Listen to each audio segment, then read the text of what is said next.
Welcome to the teaching strategy video for lesson 16. First, I wanted to let you know that we have officially added page numbers to your notes. Woohoo! Page numbers. We heard you and we've delivered. So moving forward, you'll have page numbers on your notes. For the rest of the strategy video, I want to talk about one kind of advanced pose that we've added into this lesson.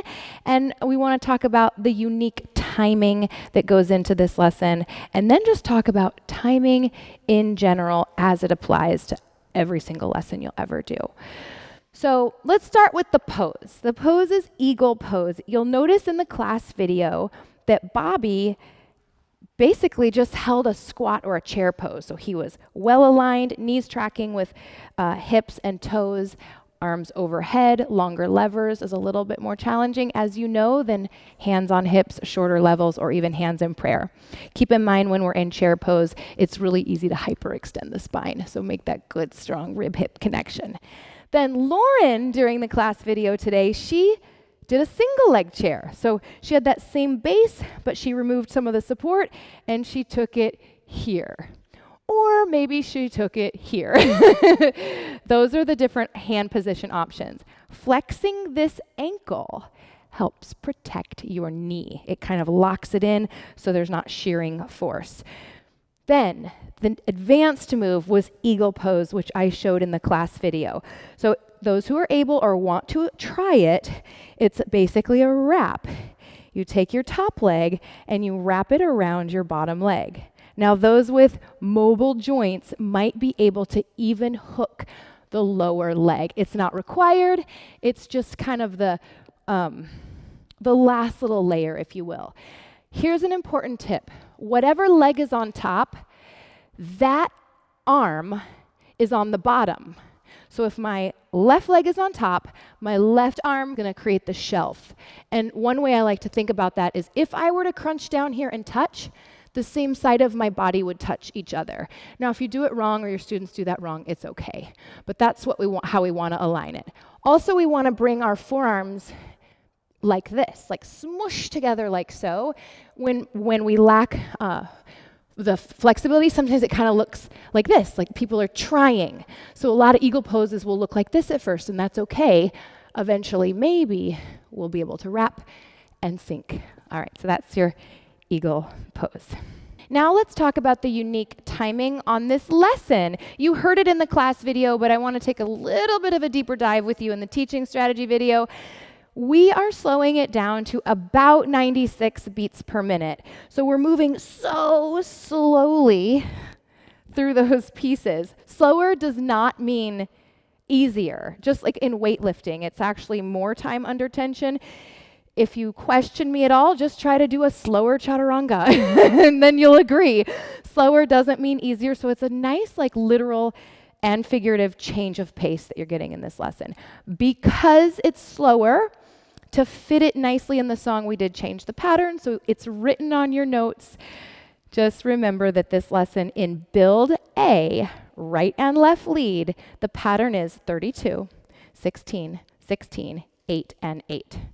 Then when we get into Build B, everything's the same. Your beats per minute, your timing, and your pattern. That's normal. Then when we put everything together in flow, we slow it down again. So we change the pattern again. Instead of 16, 8, 8, 8, switch leads, 16, 8, 8, 8. It is 16, 8, 8, switch leads, 16, 8, 8.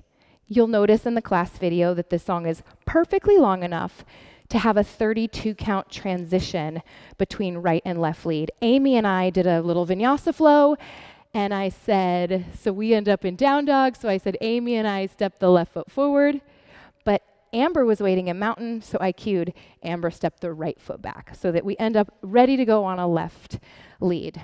Also note, that song started right away, so did a couple other of our songs today, so be ready for those quick transitions. Finally, I want to talk about timing in general, and this is going to apply to every lesson you've ever done and will do, and I need you girls out here helping demonstrate. So Amy and Amber are going to help me with this one. Sometimes when I'm leading certifications, people ask like, well, when do you start this move? When does it begin? It's simple. it always starts on the 1. We will start every single move on the 1. And the why behind that is so that it looks crisp and strong and sharp, and so that it harnesses the drama of the music. So that's on that 1. That's the top of the phrase. So we're going to give you some examples. Today's build B had the twisted low lunge. The next move was the crisscross down dog. So we're not in position. We're not in position to just move right into the 1. And then the next move was pigeon. But we're back there. We're back here doing a crisscross thing. We're nowhere near a pigeon. So how do we finish this one on the 8 and start that one on the 1? It's not possible. And then the last move is single leg dog. Same problem. We're down there. How do we finish a pigeon on the 8 and also be up in the air upside down on a 1? It's not possible. It's not possible to do it unless you learn this little tip. Some of you already know it, but it will take you from good to great as an instructor. It's called cheating the move, I guess. That's like kind of how we've grown to describe it. You're cheating the move. So the move before it, you come out of that move early, sometimes 2 count, sometimes 4. It depends on the transition. And we're not even picky about that. We're just picky about starting powerfully on the 1. So let's have you girls set up in the twisted low lunge, or the version of it you did in the class video. And I'm going to count 4 sets of 8, and they're going to move through these 4 moves. And I want you to watch where they are in my numerical counting when they move. And I want you to notice where they are every time I say 1. Ready? 1, 2, 3, 4, 5, 6, 7, 8. 1, 2, 3, 4, 5, 6, 7, 8. 1, 2, 3, 4, 5, 6, 7, 8. 1, 2, 3, 4, 5, 6, 7, 8. 1. Let's do it again with the signature flow that Amber likes to call the typical thing when she can't really remember what it's called.